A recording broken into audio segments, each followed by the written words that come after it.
ithuba ngibingelele uJeku kaNcayane usihlalo we-LFA umuzi wabantu.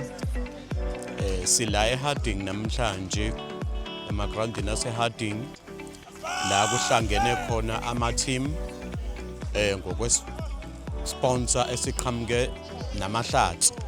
Inhloso enkulu ukuthi sifuna ukususa i-gambling mentality kwezemidlalo. Inhloso enkulu ukuthi sifuna ukudevelopa abantwana. Enye into siyenzile la ukuthi akuqalwe abantwaneni from young age ukukhuphuka kuyaphezulu ngoba inhloso ukuthi laba abadala sebedlala kuzohamba kuhambe baphuma. So ayivimbelanga umuntu ke sibalekela into eyodwa futhi ukuthi i-sport is a language e-understand uye wonke umuntu.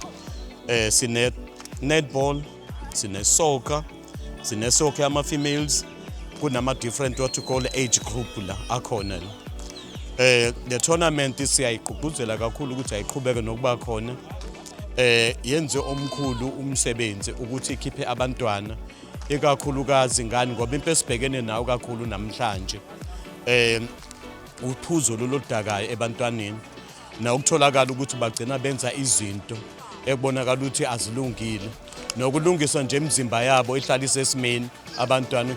Le tournament ngicabanga ukuthi yenze omkhulu umahluko, izokwenza omkhulu umahluko. Siyakuthakasela kakhulu ukuthi le tournament ayiqhubeke ibe khona. Igama lami nginguBuyiswa Ngolana, one of the LOC members the Sapi Forest Tournament.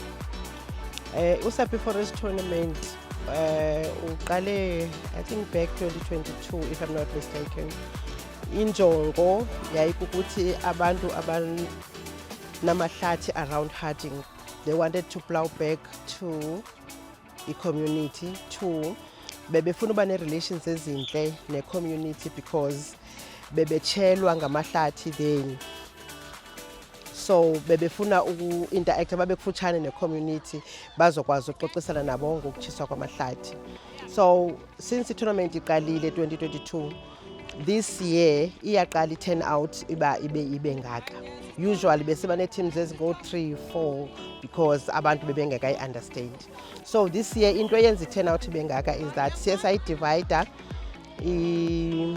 i-groups zethu senza u-under 15 senza no-under 20 so that bonke abantwana bakwazi uku-equipeka so that bakhule kakhulu kwi-netball. Amongst ama-players esinawo apha sinama-players asewedlala kwi-provincial teams and all. Senje baya-exposeka, bayabonwa nangabantu ukuba badlala kanjani. Izingane sibona zithakasele kakhulu, ziyakuthokozela kakhulu ukuba la siyabona ama-talent kuma-different what you call age group noma age code.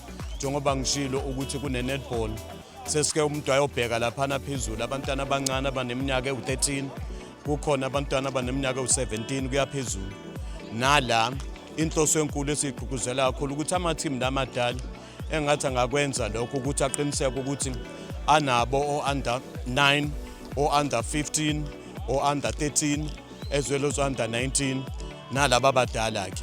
Ngani ngoba ukuze i-team endala iqhubeke nokuba khona kufanele ukuthi ukwazi ukuthi makuphuma laba abadlali bakwazi ukuthola abadlali e-teamini. Ngani ngoba umdlali mayedlala in different what you call stage group ngokweminyaka uyakwazi ukuthuthuka agcine sesidlala ezingeni eliphezulu noma adlale e-teamini endala. Awukwazi ukuqala umntwana sedlala e-teamini endala. Ezemidlalo kwenye into eziyenza kakhulu zine-role enkulu ezidlalayo ebantwaneni ngani ngoba namhlanje mangase sikhulume nje iqiniso elimsulwa enye into ebonakala engathi yalahleka ebantwaneni inhlonipho.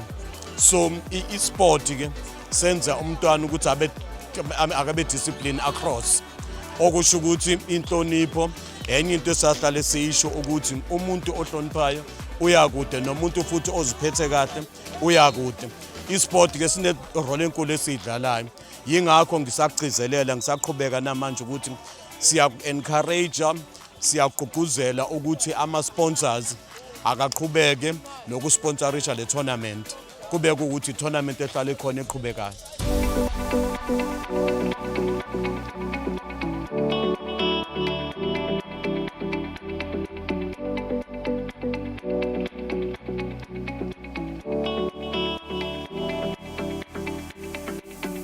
kuyisifiso sethu ukuthi ngelinye ilanga lo mqhudelwano siwubona kwelinye izinga ukhula ngokusekwa nangokusekelwa ama-sponsors wethu okuhlangene khona abantu abarana noma aba-owner amahlathi la kule ndawo iy'nkampani ezihlukahlukene ekuyizona ezicontribute-leyo siyabonga nasemphakathini nakuma-leaders womphakathi ngiyabonga.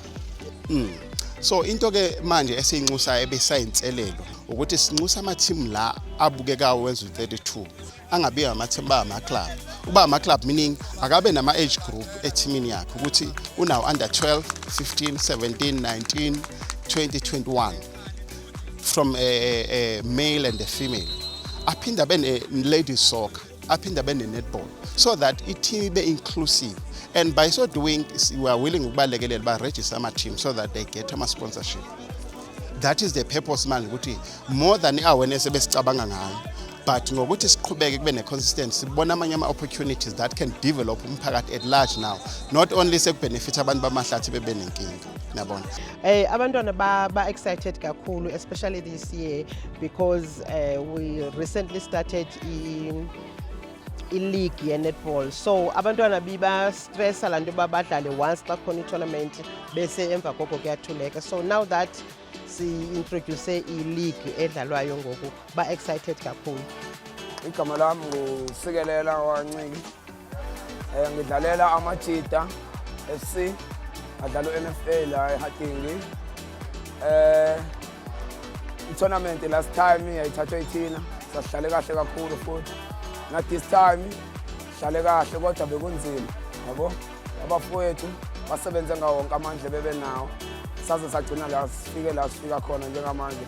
Sicela ukuthi abaphathi be-tournament sibonge kakhulu ngesupport yabo nangento abasenzela yona la eHatingi baqhubeke njalo bangapheli amandla baye phambili nabanye abafowethu ngelinye ilanga bayophumelela. Hi, my name is Mpoli Ratofakis and I'm from Harding under Umuzi Wabantu Municipality and I play for the Netbusters Umuzi Wabantu Netball Club. So today we were participating in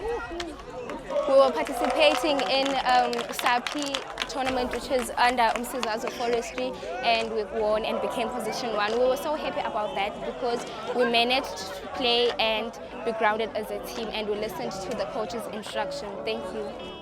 Imeshi engayisho neyayizona bethanda ba tough. Second game kula 16 besidlala nabafana ku Young Killers. Sigcine end up sibuya ku 2-1. Sakwazi ukuba right sakhava. Sawina khona kanje emapenalthini. Yeah, but nje akukho kuningi kodwa nje umzima bekhona nakephi yabo. Especially le game ke kuthina beyibaleka kakhulu cause manje sama champion siya defender. So nje sibonga kakhulu baphathi be-tournament ne-team ne-management yethu ngokuziphatha kahle ngokwenza kahle kwayo sigcine sifike kule ndawo sikuyona.